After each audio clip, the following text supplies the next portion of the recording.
ஏன்னா ஏதாவது சேனல்ல என்னை பத்தி வீடியோ போடுவீங்கன்னு நான் எதிர்பார்த்துட்டு இருக்கேன். என்னை பத்தி வீடியோ போடணும், மக்களுக்கு தெரியும். ஏன்னா என் வீடியோ ஸ்ப்ரெட் பண்ணி விட மாட்டேறாங்க. என்னோட வீடியோவை தமிழ்நாட்டுக்குள்ள ஸ்ப்ரெட் பண்ணவே விட மாட்டாங்க, பிளாக் பண்றாங்க, வீடியோ தூக்குறாங்க, நிறைய விஷயங்கள் போயிட்டு இருக்கு. என்னை பத்தி வீடியோ போடுங்க, தயவு செஞ்சு போடுங்க. என்னை பத்தி நிறைய சேனல் என்னை பத்தி வீடியோ வரணும். அப்பதான் நான் ட்ரேட் பண்றது மக்களுக்கு தெரிய வரும். நீங்களே எனக்கு ப்ரொமோட் பண்றது ஈஸியா இருக்கும். அதுக்காக நான் சொல்லிட்டு இருக்கேன். நிறைய பேருக்கு உண்மை தெரியணும் இல்லையா? ட்ரேடிங் பண்றாரு, ஸ்கேல்பிங் பண்றாரு, ஸ்கேல்பிங்ல இன்கம் பண்ணிருக்கோம், நல்ல ஒரு ப்ராஃபிட் இருக்கும். அந்த விஷயங்கள் உங்களுக்கு தெரியணும் இல்லையா? அதுக்காக தான். ஓகே, நீங்க இந்த சேனல்ல கண்டிப்பா போடுங்க. யாரா ஒருத்தர் இருந்தீங்கன்னா கண்டிப்பா இது ஸ்கேமிங் வீடியோ போடுங்க, எந்த வீடியோ போடுங்க, ஆனா போடுங்க. மக்களுக்கு தெரியட்டும் உண்மை எது என்றது. ஓகே गाइस, பாய். கமெண்ட்ஸ் பண்றதுனால டிப்ரெஷன் ஆகும் நினைக்கிறீங்களா? டிப்ரெஷன் ஆகாது. உங்களை மாதிரி 1000 பேர் பார்த்தாச்சு, ரைட்டா? அப்போ ட்ரேடிங்ல பொறுத்தவரையும் நீங்க தான் டிப்ரெஷன்ல போவீங்க. அவர் மட்டும் எப்படி இன்கம் பண்றாரு, நம்மளால இன்கம் பண்ண முடியலன்னு எண்ணங்களே உங்களை சாவடிச்சிடும். உங்களுக்கு புரியுதுங்களா? குற்றம் மடியில் கனமில்லை என்றால் வழியில் பயம் இல்லை. நான் போகும் பாதையில் தர்மமே நிலைக்கும். நான் சத்திய வாக்குக்காக போகுவன், கடவுளை உண்மையாக நம்புவன். அதனால் எனக்கு எந்த தோல்வி சார், தர்மம் லாஸ்ட்ல வெல்லும்.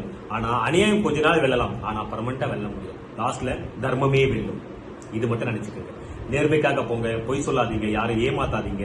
வாழ்க்கையில உங்களுக்கான கர்மா கண்டிப்பா வந்துட்டே இருக்கும். கர்மா இருக்குன்னு நினைச்சீங்கன்னா கண்டிப்பா இருக்கு, இல்லன்னு நினைச்சீங்கன்னா இல்ல.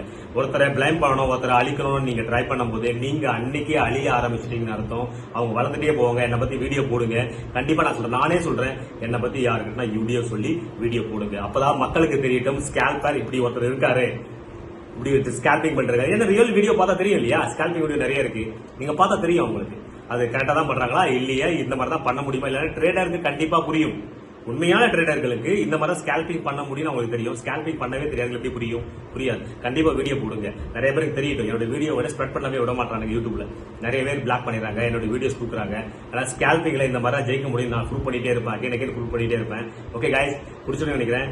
லைக் பண்ணுங்க, ஷேர் பண்ணுங்க, சப்ஸ்கிரைப் பண்ணுங்க. யாருன்னா ஒருத்தர் எதுக்குறாங்கன்னா அவங்கள எதுக்கு தேவையில்ல, அவங்கள நண்பனாக்கலாம், அன்பு காட்டலாம். அவங்களுக்கு ஆட்டோமேட்டிக்கா அவங்க செய்த தப்புகளை உணர்வாங்க. இப்போ என்ன பத்தி சொல்றாங்கன்னா அவங்களை பத்தி நான் கோவப்படல, அவங்கள பத்தி நான் பரிதாபம் தான் பண்றேன்.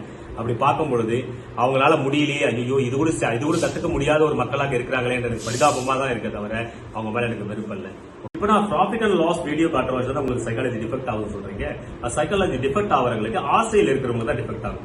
இவன் மட்டும் எப்படி சம்பாதிக்க, நம்மளால ஏன் சம்பாதிக்க முடியாது அப்படின்னு நினைக்கிறீங்களே தவிர அவன் அதுக்கு பின்னாடி எவ்வளவு கஷ்டப்பட்டிருப்பான், எவ்வளவு அதை ட்ரெயின் பண்ணி அந்த இடத்துல ப்ராஃபிட்டபிள் பண்றதுக்கு அந்த எவ்வளவு ட்ரிகல் பண்ணிருப்பாங்க அப்படின்றது யாருமே யோசிக்கிறது இல்லை. எடுத்தோடனே அவர் மட்டும் எப்படி ப்ராஃபிட் பண்ணா நம்மளால ப்ராஃபிட் பண்ண முடியல, அவர் மட்டும் இன்கம் பண்ணா நம்மளால ஏன் இன்கம் பண்ண முடியல. இது சைக்காலஜி டிஃபெக்ட், இது ஒரு மென்டலி டிசார்டர் சொல்லுவாங்க.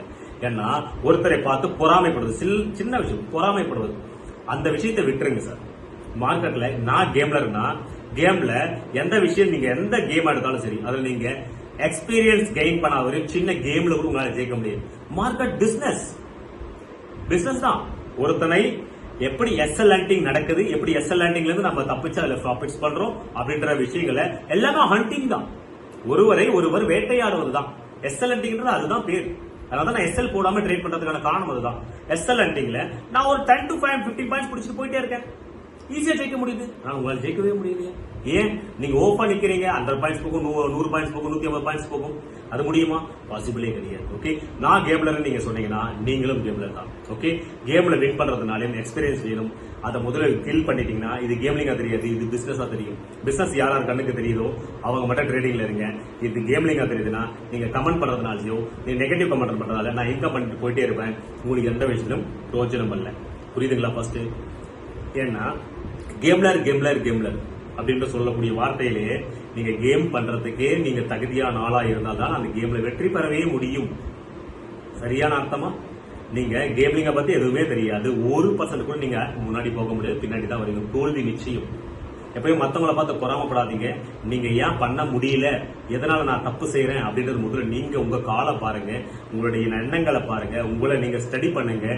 அதுக்கப்புறம் மத்தவங்களை ஸ்டடி பண்ணலாம். குறை சொல்வதற்கு முன்னால் நீங்கள் அதற்கு தகுதியான ஆளா என்று நீங்கள் உங்களை பார்த்து கண்ணாடி முன்றாகி கேட்டுக்கொள்ளுங்கள். கண்ணாடி பார்த்து கேளுங்க, நீங்க அதுக்கு தகுதியான ஆளா.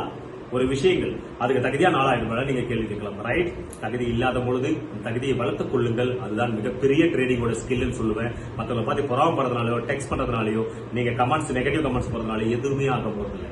புரியுதுங்களா? இது ட்ரேடிங் வித் ராஜ்.